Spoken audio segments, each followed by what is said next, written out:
Good afternoon, everyone. It is 12 o'clock, and you are listening to Branding for Breweries, or you're watching. Depends where you're tuning in and how you're consuming this juicy media into your eyeballs and earballs, or eardrums, not balls. I'm Tim, the brand weaver, and as I say, this is Branding for Breweries. It is the podcast that brings to you a plethora of talent from the brewing industry in the hope that it helps your own brewery thrive and survive and do amazing things and grow beyond your wildest dreams. And today I am joined by 50% of Anspach and Hobday. I am joined by Mr. Paul Anspach. Today we're going to be talking something so very close to my heart, and that is the creation of a brand. And the reason that I reached out to Paul for him to come and join us today is that they've created, of course, London Black. Now, if you've not heard of London Black, you may have been living under a rock. Well, that's not true. If you're American, you probably haven't heard of London Black yet. But today you're going to hear about them. So we're going to be picking the threads of what Paul and the team did to create the brand. And not only that, create a brand that resonates so very well with the London market. So everyone, without further ado, welcome to the stage, Mr. Paul. Hello. Hello. Thank you for having me.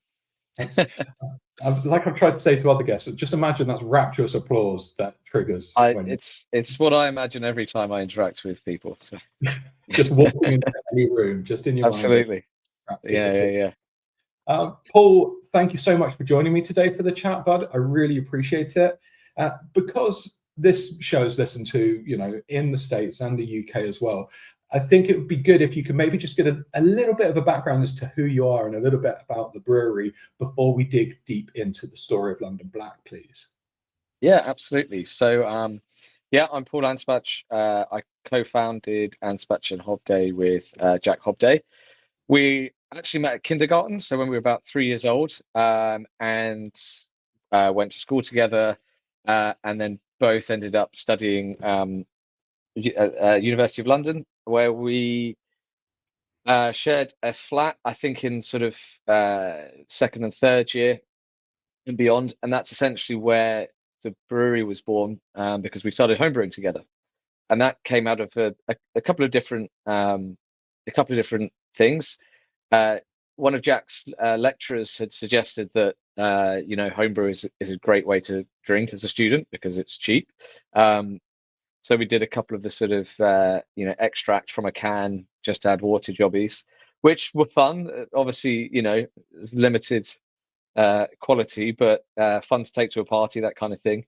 And then I started working in a wine shop in my third year, and that's where I was first kind of introduced to like good quality alcohol, and part of that was obviously beer. I ended up sort of looking after the beer selection there because the guy who owned the shop, it wasn't what he was particularly interested in. He just kind of had it there because he needed some beers. But that was really how we started learning about what was going on in the industry, and that was sort of must have been like 2009, 10, that kind of time. So Brewdog were obviously a big name then. It was just before they'd opened their first bar in Camden. I remember going to the opening of that with Jack and a few others, and there was obviously a lot of excitement at that time around that brand. But lots of other beers that we were just drinking through. Oakham, Citra and Inferno, I used to have that in the fridges all the time, and obviously the Colonel. And basically, anytime anyone was interested or sort of lurking near the beer section, I would basically give them bottles of this homebrew. And by this point, we were sort of doing all grain, proper homebrewing. I think in the summer just after I finished my exams was when we started doing all grain, and that was really born out of like being interested in alcohol, like I was saying, like good quality alcohol, but also Jack and I both being sort of creatively minded, but also like interested in making and building things. It was a very natural thing for us to kind of do. We actually went and did a brew day at the Colonel. I'd gone down there when they were still on Maltby Street to see if I could buy some beer for the wine shop, and Evan basically said no because they didn't have any.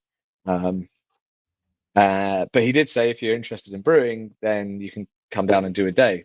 So I think that was our first sort of hands-on experience in an actual brewery, and we were starting to think about I can't remember whether we'd done the first all grain batch by then or not, but we were getting to that point. So anyway, a few batches sort of in the future, and we got some beer, just some homebrew in front of some people who were basically interested in investing in food and drinks businesses, and sort of said, well, is this something we can invest in? And we sort of went, yeah. We didn't have direct path to employment with the degrees that we achieved. I did philosophy, injected psychology, so there's not an immediate route to market there. So we were kind of looking around for interesting things to do before sort of resigning to a path of typical employment, I guess. And so essentially, off the back of a couple of conversations with two or three people who are still shareholders now, we got a business plan together, got a little bit of investment from them, did a crowd, it was a Kickstarter campaign, which got us the money to buy the first bit of kit, and we got the arch in, I think, November or September 2013, and then we're knocking out the original porter, by 2014. See, and that's 2014, so like over 10 years ago now. Yeah. And so Yeah. now fast forward, and you have like one of the strongest and most recognizable names going in the London market, I dare to say. And of course, this is what we want to talk about today, like London Black. So that was the history of the brewery, but take us back to the beginning of the London Black brand, like how it started. Because I know, obviously, when I heard you talk about this in the past, COVID was quite fundamental in the evolution of the brand. But how did it start, and what has it become at this point? Well, I think truthfully, even though, I mean, London Black's sort of been with us for, I guess, must be sort of 3 years now, something like that. But as a beer and as a brand, it's sort of always been there, in that it falls very naturally out of who we are as a brewery, why we exist, where we brew, and the sorts of beers that we've always made. So the beer that got the whole thing moving in the first place and got the attention in the homebrew days, the porter. Porter is obviously a style that is very, very important to London. When London was the brewing capital of the world in the sort of 17 and 1800s, it was porter that was driving everything, driving the volume, but also driving the technology, and driving the spread of beer. Moving from something that was kind of a small scale cottage sort of industry, into something that was much more kind of industrialized and exported, and it really took over the world, and it was porter, and it was from London. It's very natural for a brewery from London to want to brew porter, and a big part of that also comes down to the water that we have here suits the style very, very well. So it's sort of no surprise that as homebrewers who were learning, and water being one of the harder things to learn about, that if you just kind of use the water you have, you're going to make a beer. The best beers you're going to make are beers that work without water. That's true of the history of London, and the history of London brewing, and that's true of the history of Anspach and Hobday. So we've always had porters, and we've always had the porter, but the issue with it has always been that whilst it was probably what we were still kind of most recognized for, at 6.7%, it's a difficult sell to be a sort of volume driver to kind of build a growing business around. I don't think we would ever have had a permanent line of it. It's always kind of done well, but there's always been something else which has been the volume beer, or we've always kind of been trying to find the volume beer. But the question has always been there, well, how do you take what is essentially our flagship and what we're known for, and make it something that is the volume beer and that the whole brewery can get behind? You couple that with the fact that because it's a porter, or because it's a dark beer, and stout and porter gets confounded a lot, a sort of obvious question that has always been asked for us is like, oh, it's like Guinness, you taking on Guinness kind of thing. And obviously with the 6.7% London porter, you're not taking on Guinness. I mean, you're not. It's just a completely different kettle of fish. So that question's always been knocking about. We had experimented a lot over the years about how you, as I say, make a sort of sessionable version of the porter, and we'd done a run of session porter, um, which was basically taking the bones of the original porter recipe and bringing it all the way down to 4.5. And through sort of iterating that, we ended up with something that approximately is where the London Black is now in terms of the recipe. But there were no grand plans for that particularly. And then, as you sort of referenced with COVID, well, that was a lot of things, but it was also a moment to reflect on what you're doing, how you're doing it, how you're going to survive. But also, it did give an opportunity to take some risks and maybe try some things that were like knocking around in the background that you've not had the time to concentrate on before, just because of operational day-to-day stuff, but also because there was a real chance that we might not come through the other side. So what does it matter if we waste a few batches basically kind of having fun, because it could all be gone anyways. So that's kind of what we did. We thought, well, why don't we try this nitro thing? We'd actually had a couple of years, or a couple of times in the preceding year to that, we'd had direct questions from hub groups about it, specifically Braceland, who I think at various times were looking to move away or replace Camden Inn because that was going, and they'd asked us, and we didn't really feel like we sort of had the technology or whatever to do it. But in, as I say, with the reflections of COVID, you think, well, why not? Let's just see if we can do it. There's not a lot of information out there about it, or there certainly wasn't, but we may as well try. So we basically brewed a version of the session porter with a couple of tweaks, and banged some nitrogen in it, and then there you go. We didn't actually have a way of measuring the gas at that point or dispensing it at the Croydon brewery. So we literally gassed the tank up, got it into trying to get it out the sample tap as sort of enthusiastically as we could, so we could see whether it was in any way doing what it should do. And I then stuck a couple of kegs in the van, and I stuck some 70/30 gas and beer line and whatnot, and drove to the Arch, converted one of the lines over to 70/30, and then started pouring it. And it was, honestly, it was wild because no one else was there for a start, and I was driving, so I couldn't obviously drink it particularly.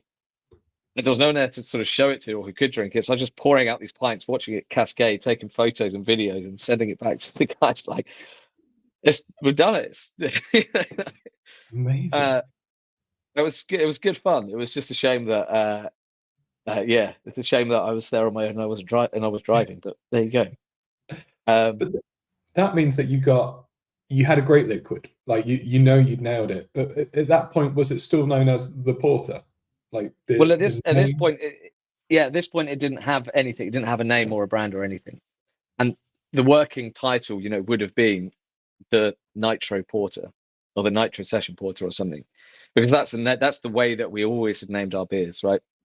It was the pale, the IPA, the porter, the whatever. And that did have some strengths for us in that it was a cheap way of doing things, frankly, because you could, we didn't have to invest a lot into branding up each iteration of a pale ale that we make or whatever. It could all just sit under a generic name. There's a bit of a sort of air of confidence about it, or arguably hubris, with going with the definitive. This is the IPA, so it's going to be great. I think on a more sort of generous reading on that is that it does give the consumer a very clear idea of what they're getting. So they are getting an IPA, and further than that, it's probably going to be a fairly true to style, a fairly clear representation of what you would expect from that style. And as we used to be a lot more experimental in what we were brewing, largely actually just kind of going through a lot of European styles and things like that, and smoked beers, wheat beers, blondes, saisons, and all of this. So we were knocking out a lot of different beers, and we kind of felt that if we were going to be trying to name and come up with a brand for each one, it would sort of throw sand in the gears of that kind of process. So it worked. The problem is that it's not very interesting, and it's hard to connect with a brand that isn't really a brand. It's just a name of a thing. I think we had a nice brand around the main brewery, and we'd always have this character set on our artwork, which was this idea that the brewery, we kind of do sort of traditional styles, but in a modern way. So we'd have these two characters, like like a Victorian fireman and a modern day fireman, or a sort of, whatever characters we picked, to kind of illustrate that. And it on a sort of like company level of who Anspach and Hobday are and what they're about, that kind of works. But then it doesn't have much road for developing the individual brands, I don't think. So it was the session Nitro Porter, but I think we knew that wasn't really going to fly. So that's kind of where Lockdown 2 comes into the story, because we had the first batch kind of ready to go, as we were under the impression that things were opening back up, but then it shut down again. So that batch never actually got released. But what that did was give us a lot more time to actually stop and think about what we're going to do with this beer, how we're going to present it, how we're going to brand it, and how we're going to release it. So when we eventually did come to get it to market, it was ready, and it had more. We'd put more into that than any other beer that we'd released to date. I suppose only with the actual original formation of the brewery and the brand had there been sort of that amount of work done prior to the release of something. So, COVID was obviously awful for many, many reasons, but there was opportunity there, and there is some good that's come out of it. Certainly for us. Whether we would have had the time and the space to take the risk and give the focus to one specific brand that hadn't even been released to market yet by that point, I don't know whether that would have been possible. We might have just been caught in the grind, and then who knows. So then talk me through the process of coming up with the name London Black, because equally there must have been many other names that potentially got discarded where you're like, well, that will come out in the B reels later on down the path. But what led you to the name London Black? So we basically did a sort of all hands session at the Arch, where we took that first batch, stuck it on, and went and sat upstairs in the mezzanine. And I'm pretty sure it was everyone in the company. And we just thrashed it out. Jack and I sort of led the session. We knew what we wanted to sort of talk about. We knew what we thought was going to be important to the beer, obviously being a beer of London and from London. We've always been a brewery that's been very important, a very important aspect of, but with this beer particularly, it really felt it could connect. We still wanted to keep an element of that directness and clarity of messaging on what the beer is and what you should expect from it. It's not a big departure from calling it the something. It doesn't seem it, but we can get into it. But I think actually it's remarkable how actually just with a little change away from that schema, you can suddenly unpack so much more than we would have been able to. So we kind of set the parameters of what we wanted to achieve, and we've often thought about this kind of like hierarchy of messaging on beer branding. So you've got the name of the brewery, what the beer is, what the beer's called, and then you can either then start adding in other things on there, like descriptions of the beer or taglines of the brewery and all of that. So there's always this wrestle for sort of real estate on how, whether it be tap badges or cans or whatever. So it's, deciding which gets turned up, which gets turned down, which is the dominant kind of thing. And we basically, I think we settled on the idea that London was very important to it, so why not just say London? And Black kind of, again, gives you that very descriptive idea of what it is and what you should expect from it. and it kind of came out. And then we said to a guy called Joe Tansey, who was running the tap room at the time, go and get a round of London Blacks, and it stuck. And for the rest of that evening, we were thinking pints of London Black from that point on. I mean, it's a bold move, like owning an area within a beer name. So it's all well and good because anyone could just be like, yeah, it's the Salcombe IPA, or it's the Hull Pilsner, whatever you want it to be. So how did you then manage to make sure it was owned by London? Because obviously there are other dominant brands out there who were releasing other black liquid, but the ownership and that kind of it being embraced by the London community, how did that come about?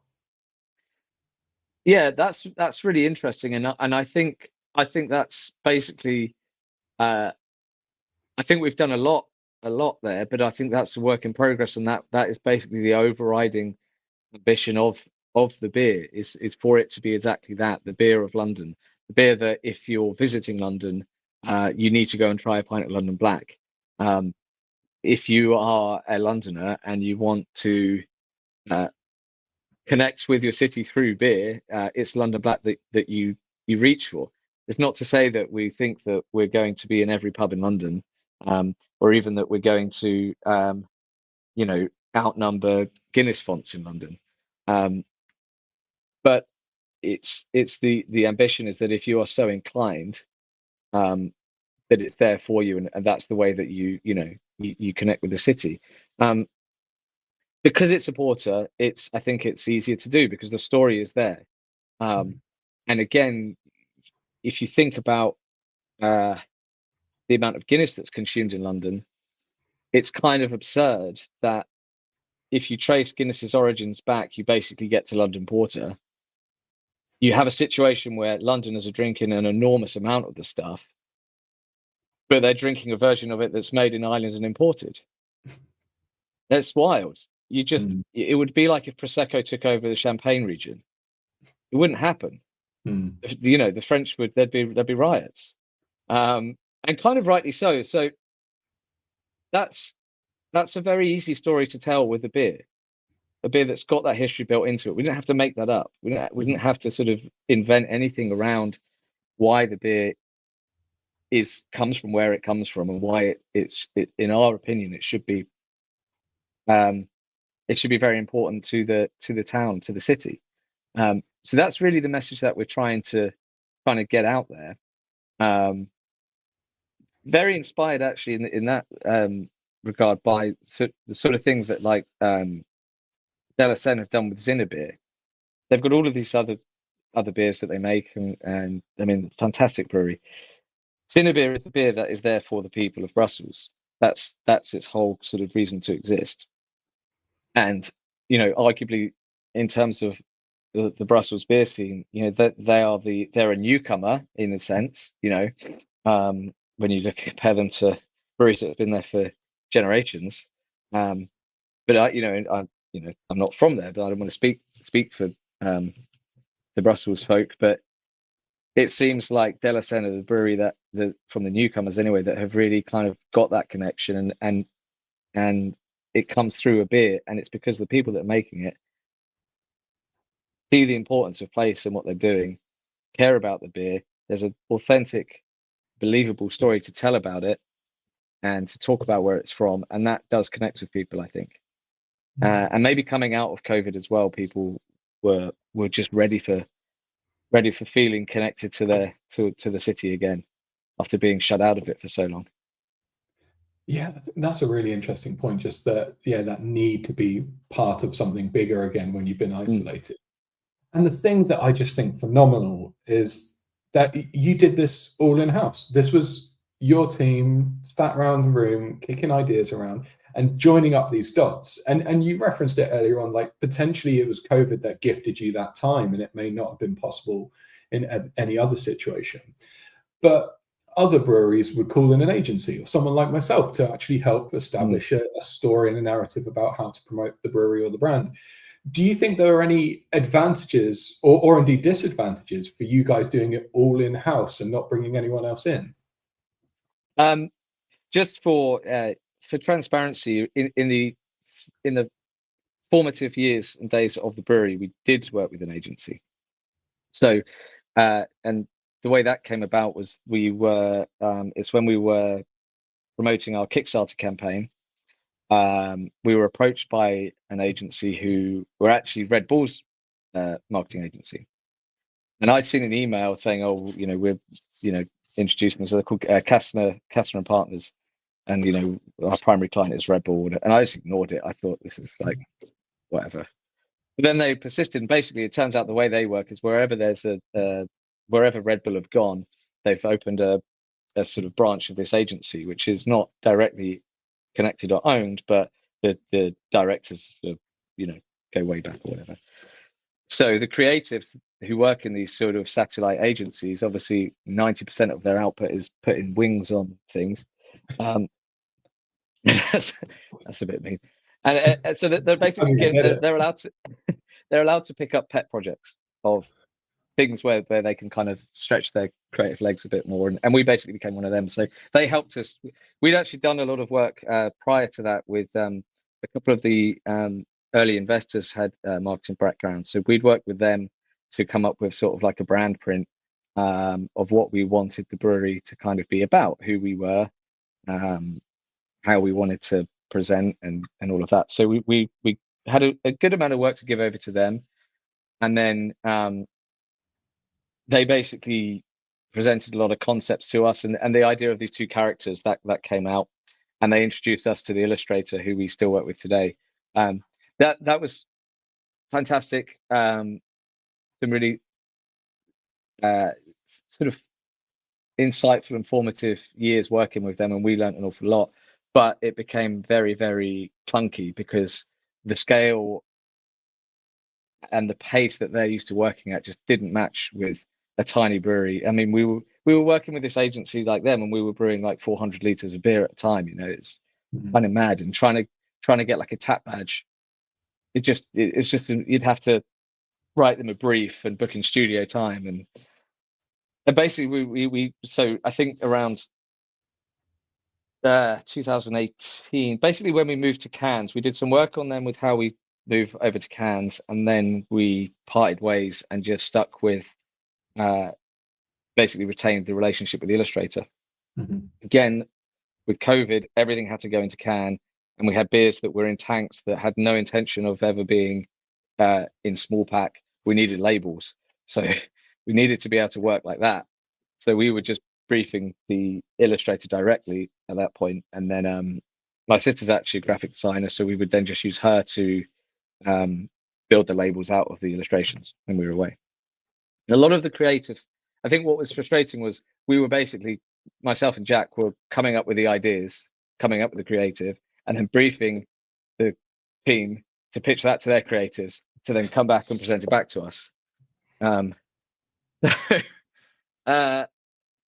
Yeah, we had a good foundation. We learned a lot from them, but when it came to London Black, we were already sort of beyond that and doing everything in house. And yeah, Jack and I, and there's loads of creatives in the team across all of the areas of what we do, and we try and open things up to everyone as much as we can. Like I said, with even coming up with the name.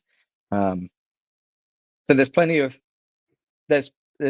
sort of talent and desire there to engage with that side of brewing, and it's actually very, very satisfying because I think whilst so I technically sort of leads production and Jack technically leads sort of business development and all that side.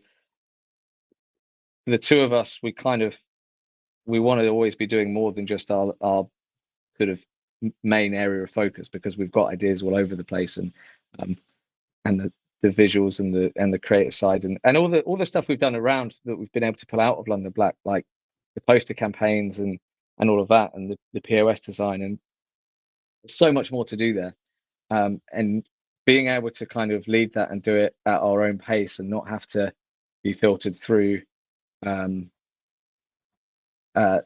way an agency might work. And yeah, other agencies may well be way more dynamic, and I'm not this is not to criticize Kastner's at all, because it's just about mismatch in size of companies, really, and ways of working. But it definitely freed us up to do a lot, and with some other beers as well, where I think maybe there might have been, I don't know, not brakes put on things, but we've just been, it's our names on the cans, so we kind of take responsibility for everything we do, and the branding decisions that we make, we want to be able to make them and have that freedom, I think.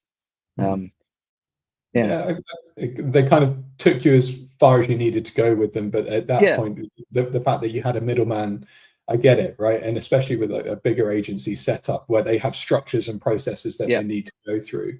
There isn't always that direct correlation. So it makes perfect sense. And I think it was a beautiful transition, a great relationship that you've painted there.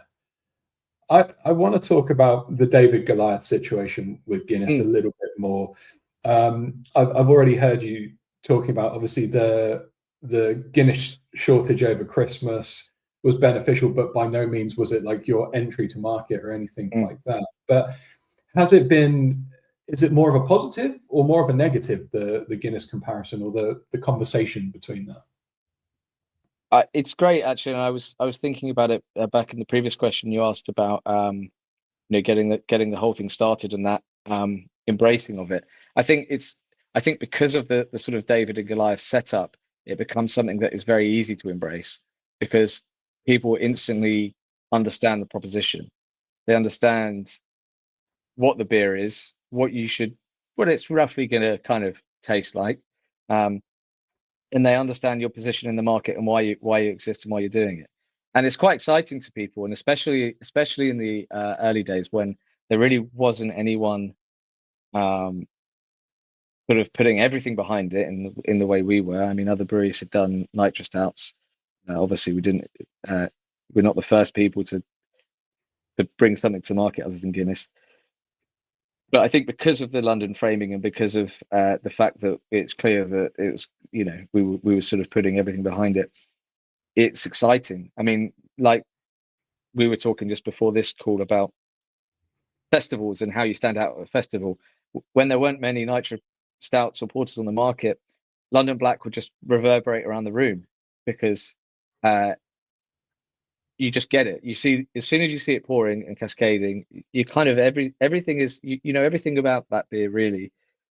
Everything about its market position, what it's trying to do, who it's trying to take on. And as I say, I think that's exciting to people. And you literally have people bringing other people over to our stands at various festivals, even in festivals abroad, and being like, it's like the Guinness killer. You've got to do it. These guys are taking on Guinness. And I don't think we've ever been particularly aggressive in that, and said we're trying to actively take them on. And it's a different beer. It's got a different story in some important ways. But having a Goliath to push against is very, very helpful. It's very helpful, and you can almost let other people take that as far as they want. So if we don't go around, we're not like hitting cans of Guinness with golf clubs and stuff like that, driving tanks over them. But if that's what people feel when they see London Black, fantastic, great. We actually had it when Brewdog brought out their Black Heart, and specifically the glass. The internet kind of, in its own small beer way, kind of went mad over that, and people were creating like memes out of like, Anspach and Hobday called, they want the glass back and all this kind of stuff. And we didn't say anything about it, but you just let it play out in people's imaginations, and for them, London Black obviously means something. So then when someone comes along and they feel it's been, sort of encroached upon, there was a reaction. And that was great to watch.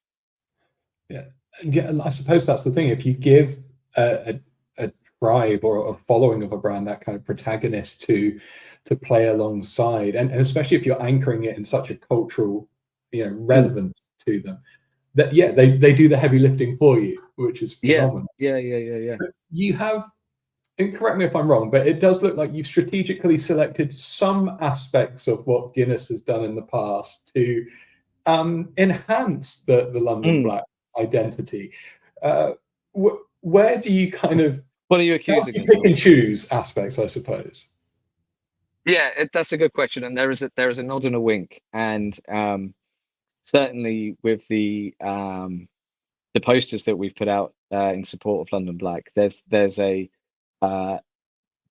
inspiration from that sort of vintage advertising that Guinness are very well known for, and it's beautiful work that they obviously did, and it's, I think, because it's very, it doesn't feel forced. We haven't had to force London Black into that kind of aesthetic, because it fits very naturally with the aesthetic of the brewery anyway prior to London Black. We obviously, the sort of color scheme is there, and again, I think if I'm being generous, it's about, generous to us, that is, it's about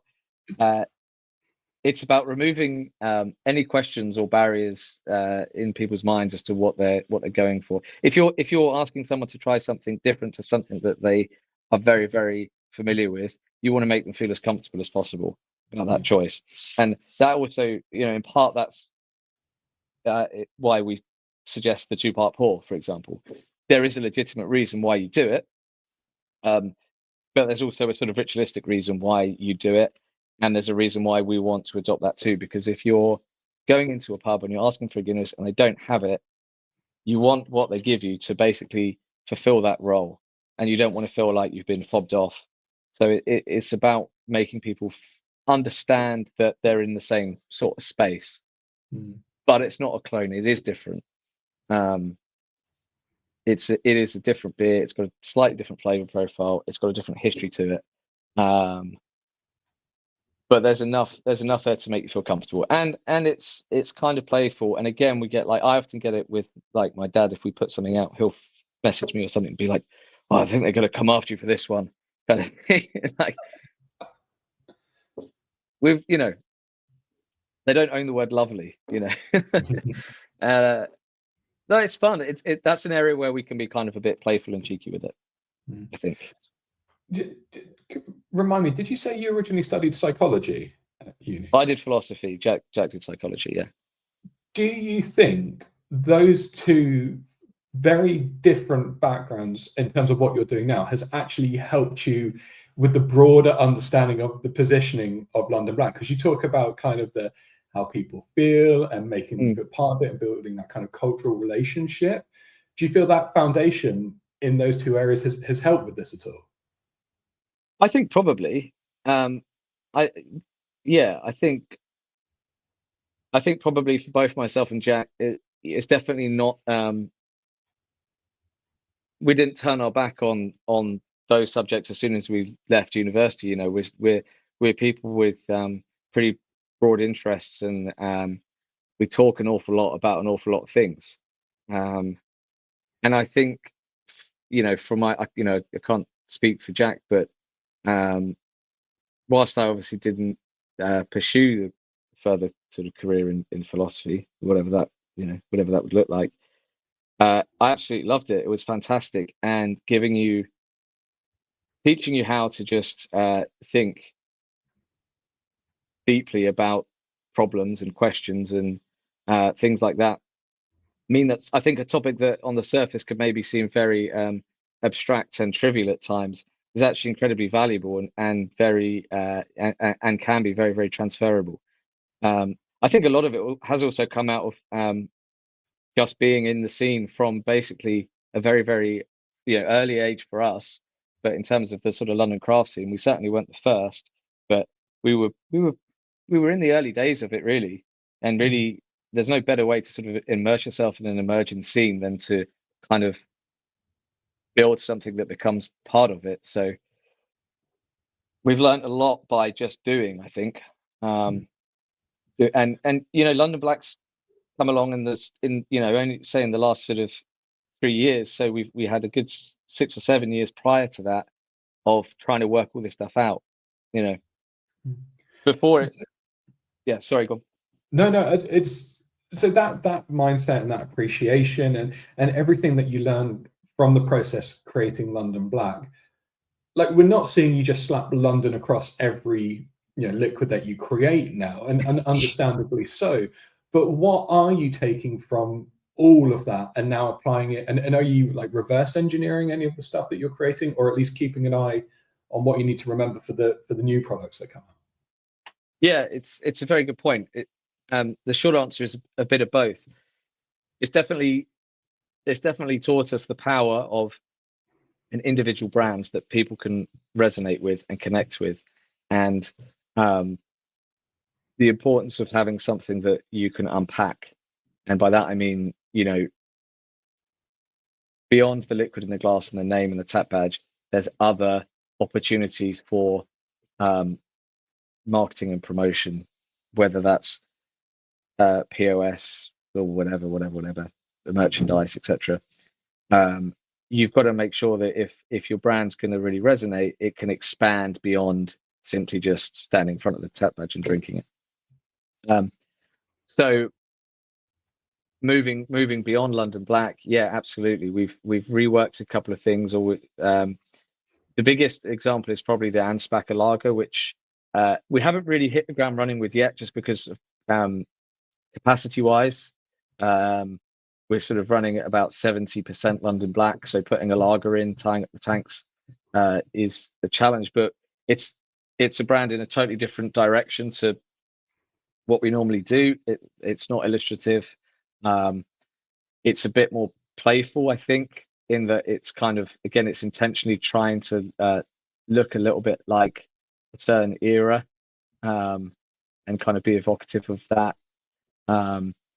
And it's got a name that isn't, that's sort of not just a this, that, the other. So that's actually, I'm staring at a can of it, so I may as well show you. Look at this. Yeah. So yes, hello. Anspacher is obviously a sort of play on my surname, but also the suffix thing with like Krombacher, Paulaner, all of those ERs on the end of the German things. We have a very tenuous link to the German heritage, and that I think I'm about 8th or 16th German, hence the name. That'll do. That's all you need. Yeah. So that gives us our authenticity there. Because this isn't the breadwinner, we feel that we can be a bit more playful with it. And I think with this, like, this translates. I mean, the beer match for this look awesome. We've got some prototype football shirts made, which again look great. So I was knocking around LCBF last year in an Anspach football shirt. I felt pretty cool. But it's that kind of I think it's sort of given us the confidence to be a bit bolder and take strides away, and you can still have a pretty coherent brand with each thing kind of looking a bit different. So we're now looking at some of our other beers that are legitimately sort of core range beers, but maybe thinking, do they need more of their own kind of identity? Like our IPA, for example, has always pretty much been the same. We resisted this kind of New England thing, and have always kind of stuck with the West Coast approach to it. That's kind of had a bit of a resurgence lately, and it actually won Champion IPA of Britain last year at Canberra. They obviously didn't do GBF, but they still ran the competition. So we're thinking about, with that beer, does that kind of deserve a rework in its own? Because again, it's always been there or thereabouts, but I think in part just because it's been Vert IPA, and at a time, obviously, that's not where the IPA market was.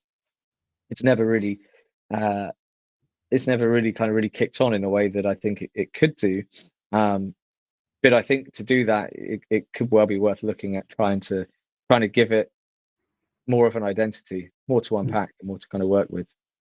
So, when we started this conversation, you said the COVID period gave you the time to think about these things. And as we know, breweries are manic places, and everyone's working ridiculous hours in the day, and they can't find 2 minutes to stick out an Instagram post half the time.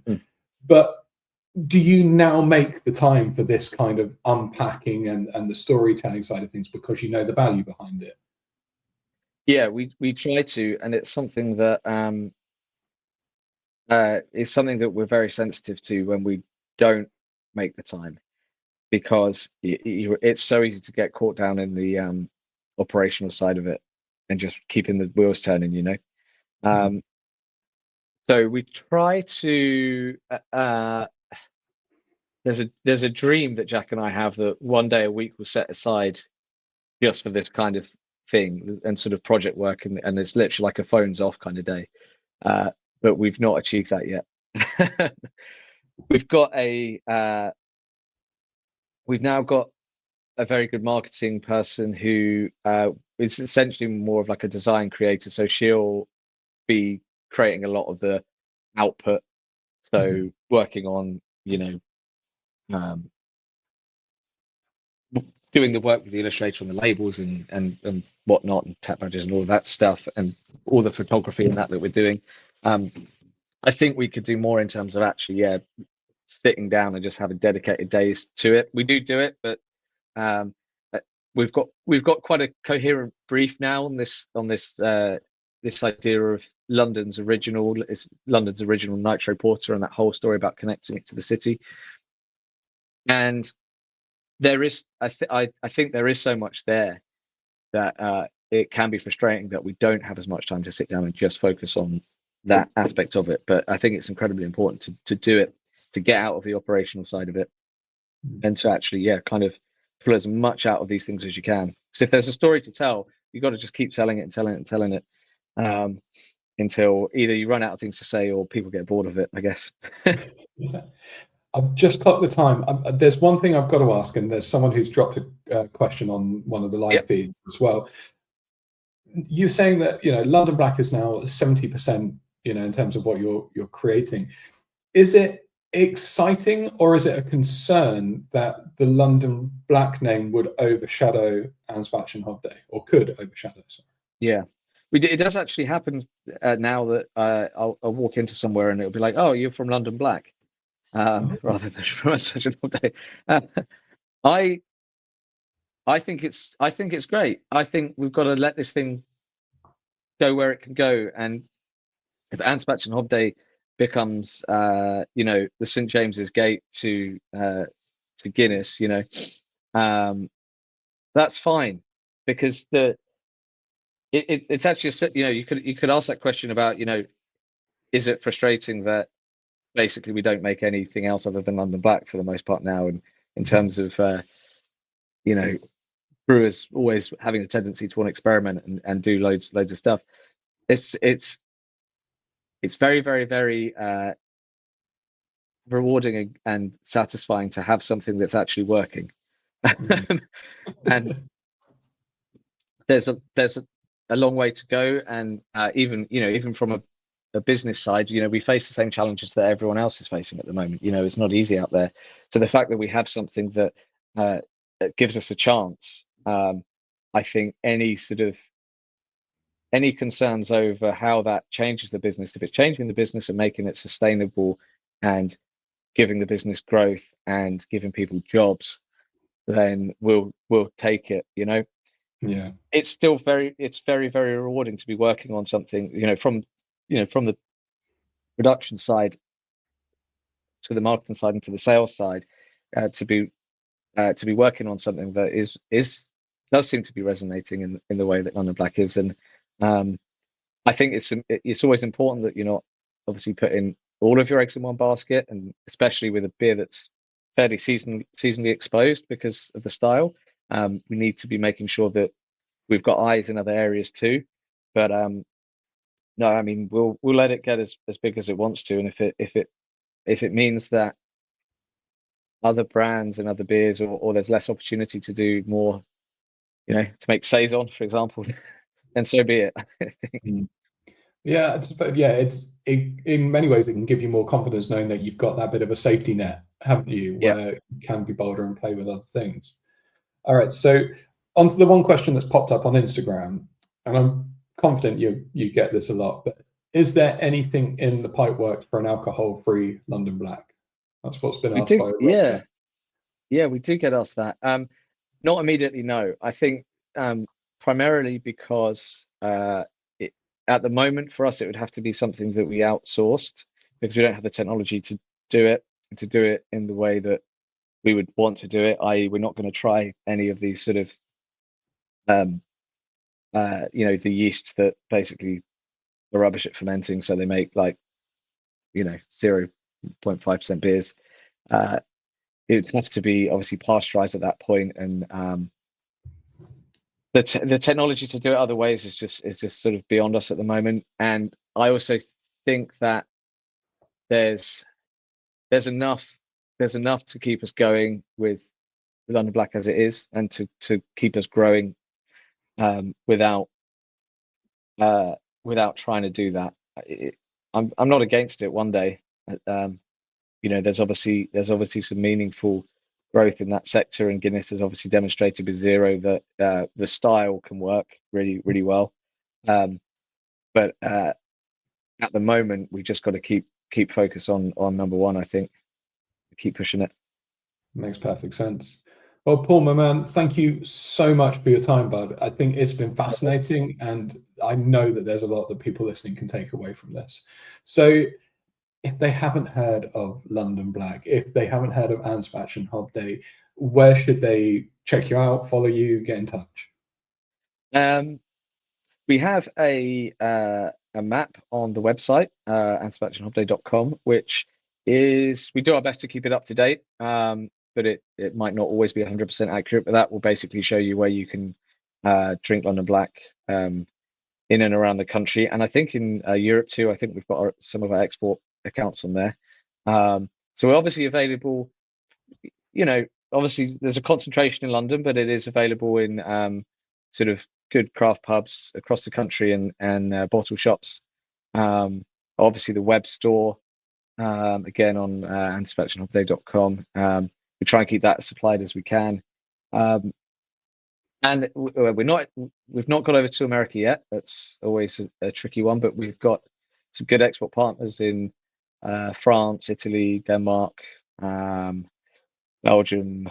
We've just got into Sweden as well now. A few others that I'm probably forgetting. So it's out there. I'd say the map's always a good place to start. Social media, always, anyone's free to email us. The hello email address that's on the website comes through to me anyway. So any direct questions, I'm always happy to take them. Amazing, Paul. Well, once again, my man, thank you so much for your time. It has been hugely valuable. Everyone who's been listening and watching, thank you so much. And until next time, rock on.